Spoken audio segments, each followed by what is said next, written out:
Just like that, ladies and gentlemen, boys and girls, my favorite hoopaholics, my favorite hoop fanatics, my Dub Nation, just fellow basketball lovers, welcome back to your favorite little corner of the internet where you can find a little bit of positivity regarding the basketball, in my opinion, but you be the judge. But as you can see, the way I'm dressed up, usually it is primarily a Dubs talk, so if you don't want to hear it, I hope you do, but if you don't, no worries. But for my fellow Dub Nation, for any other hoop lovers that does want to tune in, let's get cracking. First of all, I mean, what do I even say about my squad? They've been remarkable. Let me just break down the games tonight, breaking down in 5 minutes to about 20 minutes till kickoff, based off of whether you want to go off of.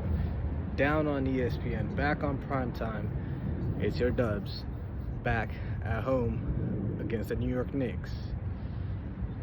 Yes, the Knicks are scary, but unfortunately for the Knicks as well, they are out of Jalen Brunson's services tonight, but we all know where this matchup is going to head down to. I think this matchup is going to be down in the paint. Cat, Draymond, we already know, like, the way that situation kind of transpired. Draymond Green show, I mean, we've already stated, and we're always going to be with DG, our OG. All love to Cat, prayers out to, you know, the friends and families. Rest in peace, all love. But back to it, back at it, back with the game. Knicks, Warriors, live on ABC, live on ESPN, going down shortly. But looking at the other games going forward, on the 17th, we have the Nuggets at home.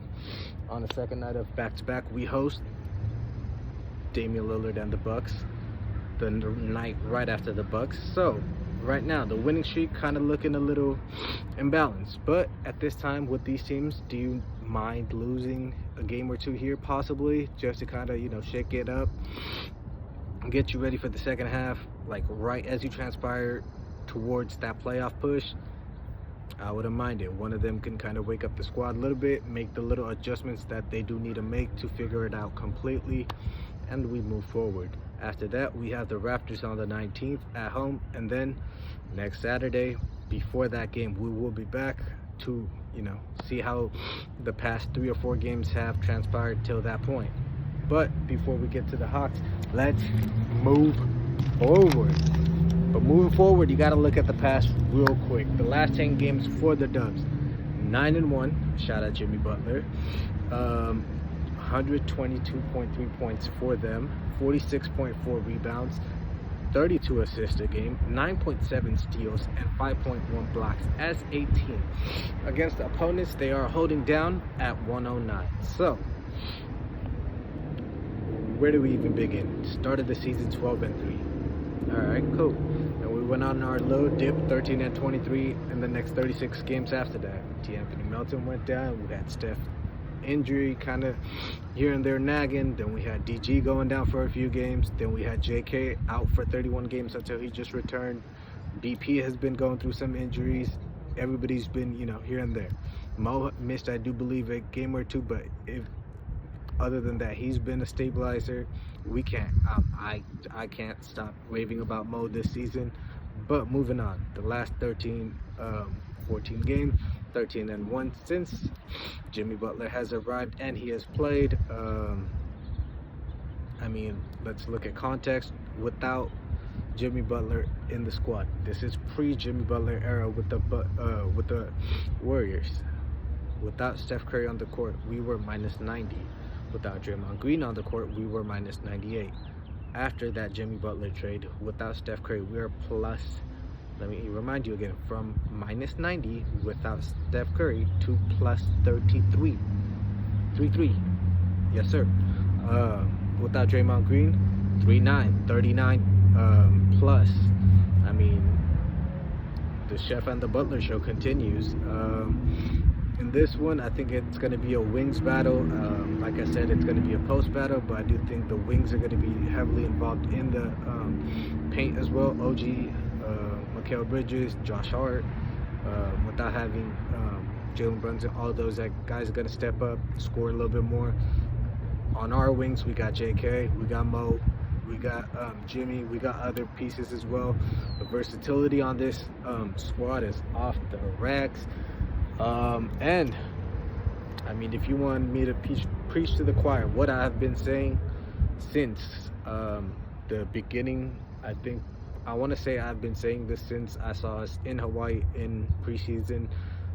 If I really wanted to go back and really deep dive and kind of stalk myself, I can probably find the comments where I said this beforehand, but I will reiterate it again before anybody else does one last time.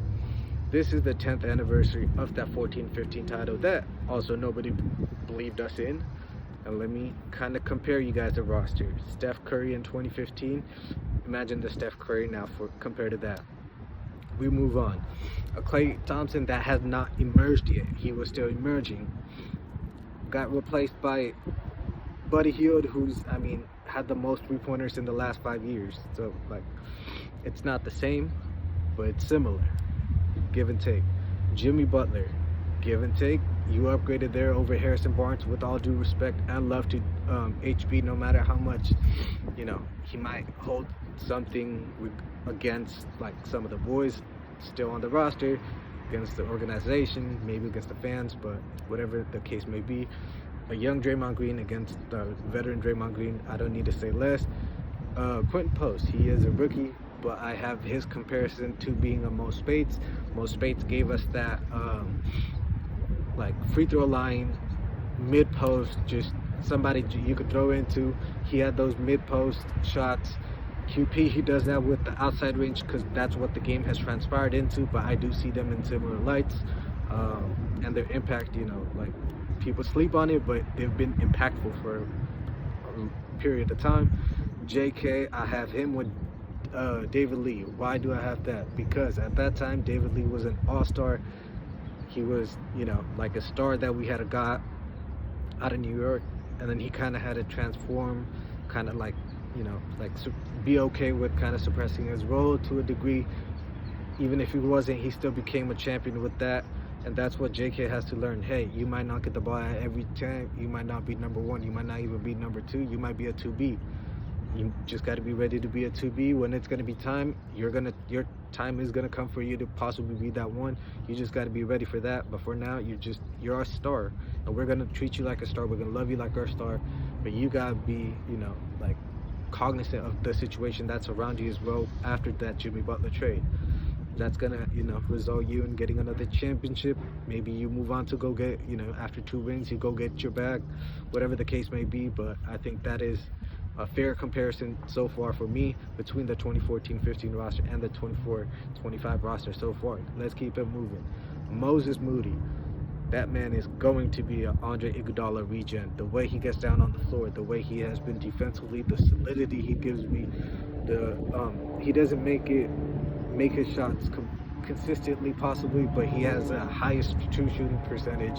Him, along with Jimmy Butler, have a ridiculous starting record. Him, with the 7-foot wingspan, has been shutting down defenses, or like defensive, or their offensive wings, just like Klay Thompson. Mo just gets me so hyped that, just speaking on him, the way he has stepped up this season, that bag looks like chump change now. I hope you double dip very soon, my boy. But Moses Moody, we keep it moving. Pods, he gives us that stability like Sean Livingston did. It's a very, very high comparison, but I think Pods would take that with the highest regard, which he should. I mean, without a doubt, we don't win so many of our championships. Just a stabilizer. I called him last year, seeing him as a rookie, Draymond, like a mini Draymond, which to a degree he is. And, you know, like, you need energy like that. You need people like that. And Pod, shout out to you as well. Even with you dealing with the nagging injuries throughout the season, you've been balling anytime and every time you've been on the court. Keep it moving. GP2. I have him with B-Rush. We have to kind of match up everybody and everything.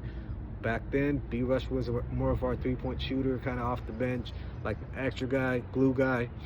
I kind of have the same thing with GP. I mean, I know he's on the opposite end. He's actually a defensive guy. But I mean, last game he was hitting the step back or sidestep three in that corner that Draymond went 3 for 3. I mean, you know, a different iteration of each other, but I do see them in the similar role, and that's what I am comparing them to. I am not comparing the player, I am comparing the roles to show you guys the championship DNA, which I call gold-blooded, the gold culture, between, and the correlation between the two teams. Loon, he's our Bogut. Why is he our Bogut? What did Bogut do for us? He came in, he stabilized us defensively as that shot blocker. He got us rebound. I mean, he's literally like Looney. He got us anytime like 10 rebounds. That's damn near guaranteed. 10 points, 10 rebounds almost. And Loon, like, whatever you need out of him, he gives it to you. I mean, like Steve said, he's the moral compass of our squad, and he keeps us chugging. I mean, I know I have mentioned him in the trade deadline kind of moment, but hey, he's on the roster, he's contributing, he's champion, he's doing his thing, just like Mr. Andrew Bogut himself. Miss you, Bogut. We keep him moving. TJD, I have him with Festus Ezeli. Why? Because the dunks that Festus used to have, used to get the boys hyped back in the day. Some of the dunks that TJD has already had, the defensive presence that he kind of gives as a shot blocker to a degree as well. I think those guys are fair comparisons, kind of undersized big men doing their thing. Pat Spencer, I have him with Leandro Barbosa, the Brazilian blur. Why? Well, they came off the bench. They gave you something unique with the blur, that speed. I mean, like when he beat you down the court, ain't no other point guard running with him. He was like similar to John Wall. I'm not going to say the same type of player, obviously, but speed-wise, De'Aaron Fox, John Wall, in that type of category. Pat Spencer, he gives you an unorthodox point guard. He has his handles, the way he finishes, he has his dishes, just something extra off the bench. Guy Santos, I have him with James Michael McAdoo. Why do I have that? Guy for 3. That energy, man. That's it. The afro, the energy, it's really that similar. James also had a, like a decent jumper. He would make those. Guy has a, I wouldn't say a reliable jump shot, but he has a jump shot that's, kind of reliable to a degree. And they could do their thing. Justin Holiday, he was just an X factor that if you needed him off the bench, he could come in, do his thing, gives you his buckets. We do have a 6'9" Kevin Knox for that. So that is my comparison. That is my correlation between the 14-15 roster and the 24-25 rosters. If you go back and look at history, there is the K-Dot album and the Steph championships correlations to many others. Let's see if that continues. We're hopeful, but for right now, let's focus on the Knicks, get this win. We are 2.5 games behind the 5th. We are 3.5 games behind the 3rd and 4th.